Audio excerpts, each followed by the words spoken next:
کہ جب 6 سوال کرنے والے بیٹھے ہوں ساتھ میں آپ خود بھی موجود تھے تو پھر جسے کہتے ہیں غصہ اچھا وہ انہوں نے کیوں پوچھے آپ نے یہاں تک تو ان کو کہہ دیا کہ جو 9/11 ہوا کیا آپ نے اپنے اندر دیکھا کہ وہ 9/11 کیوں ہوا؟ ایگزیکٹلی اب کسی کے یہ مظہر نے سوال کسی انفارچونیٹلی مظہر couldn't join us کیونکہ وہ اس وقت گئے ہیں تو آپ نے کسی کی زخم کے اوپر بھی نمک چھڑک دیا. اس کے بعد آپ اور کیا چاہتے تھے؟ خاموشی ہو گئی. انہوں نے کہا کہ ہاں ہم نے سوچا ہے لیکن آپ کے سوال سے یہ لگتا ہے کہ ہمارے پرسیپشنز میں فرق ہے. کیونکہ میں امریکہ میں تھی جب 9/11 ہوا. میں بھی امریکہ میں جی اور میں نیو یارک میں تھی. میں بھی نیو یارک. تو ہوا یہ تھا وہاں پہ اگلے دن ہی پیس کے لیے ایک ریلی نکالی گئی تھی اور ان ماؤں نے نکالی تھی جن کے بچے وہاں پہ قتل ہوئے تھے ان ورلڈ ٹریڈ سینٹر. تو دیکھیں ہم سب نے بہت کچھ سہا ہے ٹھیک ہے مگر میں کہوں کہ یہ دیکھو میرے زخم اتنے ہیں اور تمہارے کم ہیں یہ بہت ایک بچپنا ہے میرا خیال میں. اور اس پہ پھر آتے ہیں. میں پہلا کوشچن آپ کو دکھانا چاہتا ہوں جو میں نے اس میں سے 4 کوشچنز مطلب ہم نے سلیکٹ کیے جو ہم سب نے پوچھے کیا انہوں نے اس کا جواب دیا. ندیم نے جو ایک سوال پوچھا ندیم نے سوال پوچھا کہ جو اٹیکس آپ کہتی ہیں کہ اگر مزید اٹیکس ہوں گے تو اس کے کانسیکوینسز ہوں گے اس کو کیسے جواب دیتی ہیں وہ دیکھتے ہیں. سوال اور جواب دونوں. Even today there is a statement quoting you that if an attack in United States is traced back to Pakistan, there are going to be devastating consequences. And this is not the first time we have seen such a statement from a high-ranking US official. We would like to know what are those consequences. Secondly, you are going to be in Kabul tomorrow and reintegration and reconciliation of Afghan Taliban are going to be discussed and perhaps officially launched in Afghanistan.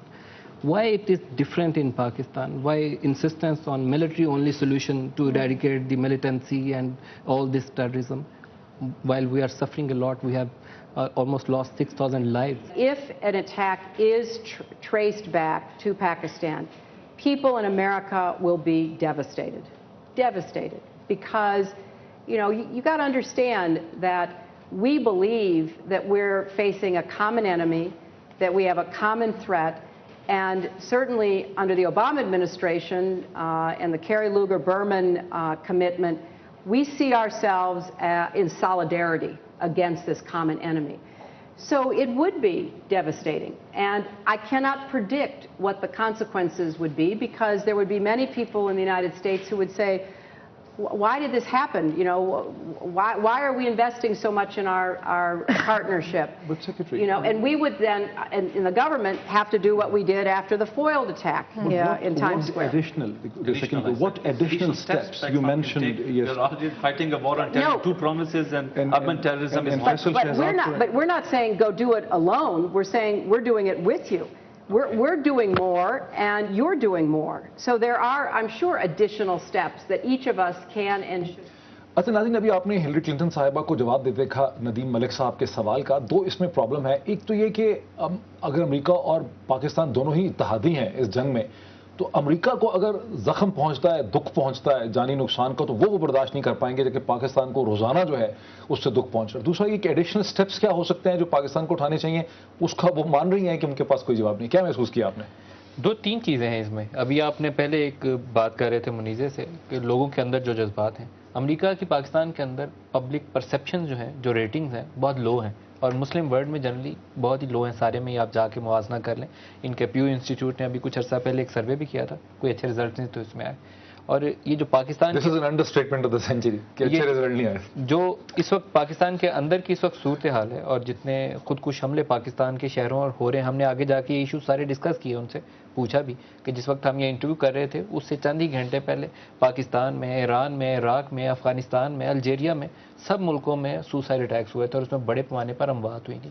اگر وار on terror اس میں success story تھی تو پھر تو ہمیں اس پہ قابو پانا چاہیے تھا. اور اگر نمبر آف اٹیکس بڑھ رہے ہیں ہم زیادہ ولنریبل ہو گئے ہیں تو پھر ہم فیل ہو رہے ہیں. اس میں ہمیں اپنے آپ کو ریویو کر کے ٹھیک کرنے کی ضرورت ہے. پرابلمٹک یہ ہے کہ امریکہ کی ولنریبلٹی کم ہو رہی ہے اور باقی اسلامک کنٹریز کی جو پاپولیشن ہے پاکستان ہو گیا ایران ہو گیا افغانستان ہو گیا مڈل ایسٹ ہے ایسا لگتا ہے کہ جو جنگ ان کے سرحدوں یا بارڈرز تک جا رہی تھی اس کو انہوں نے نکال کے باہر ایکسپورٹ کر دیا. نہیں ڈاکٹر صاحب اس کو آپ دوبارہ سے دیکھیے 9/11 کے انسیڈنٹ کے بعد امریکہ میں کوئی انسیڈنٹ ایسا واقعہ نہ کرے کہ ہوا بھی نہیں ہے. ایک یہ جو ٹائم اسکوائر والا ایشو تھا تھریٹ تھا اس تھریٹ کے نتیجے میں پاکستان کے اندر کوئی 10 یا 11 نوجوان ہیں جن کو فورسڈ ابڈکشنز ہوئی ہے گھروں سے غائب کر دیا ہم نے.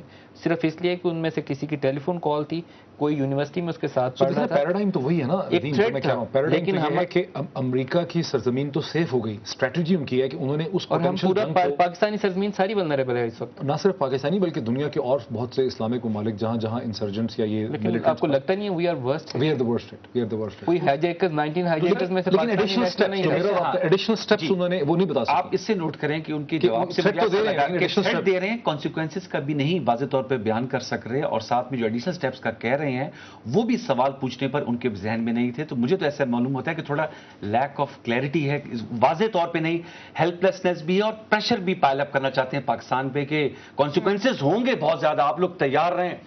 میرے تو ذاتی رائے میں جس ہے کہ وہ تھوڑا سا خود بھی وہ ویژن اس وقت لیک کر رہے ہیں, انہیں سمجھ نہیں آ رہی کہ یہ 9/11 کے بعد کس طرح اس سے کم بیٹ کریں. منیزا جنرلائز تو وہ کہہ رہے ہیں کہ ہمارے ہاں سیاسی بلو بیک ہو جائے گا, سیاسی ایفیکٹ ہوگا, ہمیں نہیں پتا کیا ہوگا, دیکھیے ان کو بھی کلیئر نہیں ہے, ایک پبلک پوسچرنگ بھی ہے. اب دیکھیے اگر یہاں پہ خدا نہ خواستہ کوئی اٹیک ہوتا ہے اور اس کو الٹ کر لیں, ٹھیک ہے, یہاں پہ کوئی اٹیک ہونے جاتا ہے اور امریکن نیشنل نکلتا ہے, ہماری حکومت کو کہنا ہوگا امریکہ کو کہ اگر آپ اپنے سٹیزنز کو ان چیک نہیں رکھیں گے تو یہاں پہ بھی کوئی بلو بیک ہوگا.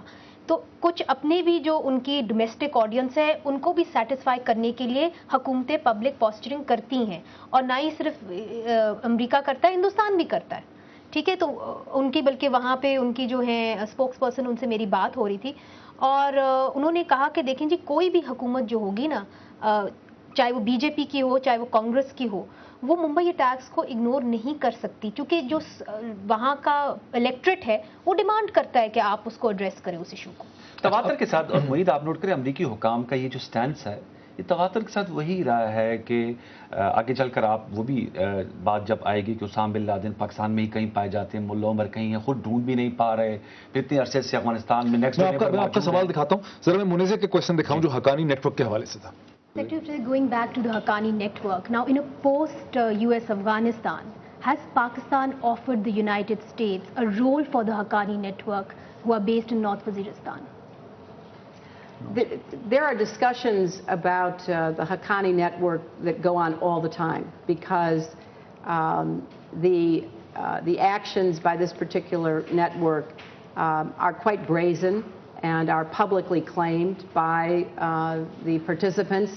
So it's not as though it's a stealth operation. They are quite proud of what they do and they trumpet it to anyone who will listen. If they put down their weapons, would the US negotiate with them, or would you allow the Pakistanis or the Afghans to negotiate with them? Look, you know, we have said, and that's why I repeat, you don't make peace with your enemies. We've seen lots of conflicts around the world that were very bloody, very protracted, where people decided that they were tired of fighting, they wanted to have a more normal life, and they put down their arms and they entered into negotiations. We would never reject that. We would just caution that you need to enter into it very realistically as to the sincerity and the lasting nature of the commitments that are made, but we would certainly never reject any اچھا یہ وہ important short ہمیں break بھی لینی ہے, لیکن تھوڑا سا اس کو ڈسکس کر لیں. جہاں پہ میں سمجھتا ہوں کہ بہت بڑی ایک چیز یہاں پہ ڈسکور ہوتی ہے کہ سیکرٹری آف اسٹیٹ یہ مان رہی ہیں کہ اگر پاکستان حقانی نیٹ ورک کے ساتھ نیگوسیشن کرتا ہے اس کے مثبت نتائج نکلتے ہیں, اگر وہ ہتھیار ڈال دیتے ہیں تو ہم اسے ایکسیپٹ کر لیں گے, اور اس کو ہم بعد میں کریکٹ کرتے ہیں کہ افغانستان میں جو یہ ایک بڑی کلیئر ہے. ڈاکٹر معید یہ سی چینج ہے ان کی پالیسی میں, کیونکہ پہلے تو وہ کہتے تھے نارتھ وزیرستان میں نیگوشیشن کریں, اس کو ایڈریس کرتے ہوئے she is very uneasy, direct response کرنا نہیں چاہ رہی, اور وہ درمیان والے انہوں نے اپنے دروازے کھلے رکھے تو کہہ دیا کہ کوشیسلی موو کریں, دیکھیں گے کیا ہوتا ہے. یہ ایک بڑا ڈپلومیٹک آنسر ہے. But we would never reject that. You see, کہیں rejection we would never reject negotiating with the Haqqani network. میرے خیال میں یہ بہت اہم انہوں نے ایک جواب دیا تھا, اس لیے چونکہ اس کے ایک دن پہلے ہی ڈیوڈ پیٹریس نے کہہ دیا تھا کہ ان کو ٹیررسٹ لسٹ کے اندر کیا جائے, اور انہوں نے خود کہا ہے کہ جی آپ ہمیں بلیڈ کر رہے ہیں افغانستان میں. میں نے پوچھا کہ آپ ان کو انٹرنیشنل ٹیررسٹ ڈکلیئر کریں, اس کے جواب میں بھی انہوں نے یہ کہا کہ یہ میوچلی ایکسکلوسیو نہیں ہے, اس کا یہ مطلب نہیں ہے کہ ان کے ساتھ بات چیت نہیں. لیکن آپ اس کو یہ نہیں لگتا کہ تھوڑا سا ان کے جواب سے, میں ویسے ہی آپ آپس میں ڈسکس کریں گے فوڈ آف تھا, کہ تھوڑا سا ڈسکنیکٹ بھی ہے جنرل پیٹریس کی اسٹیٹمنٹ کی, انہوں نے بات کی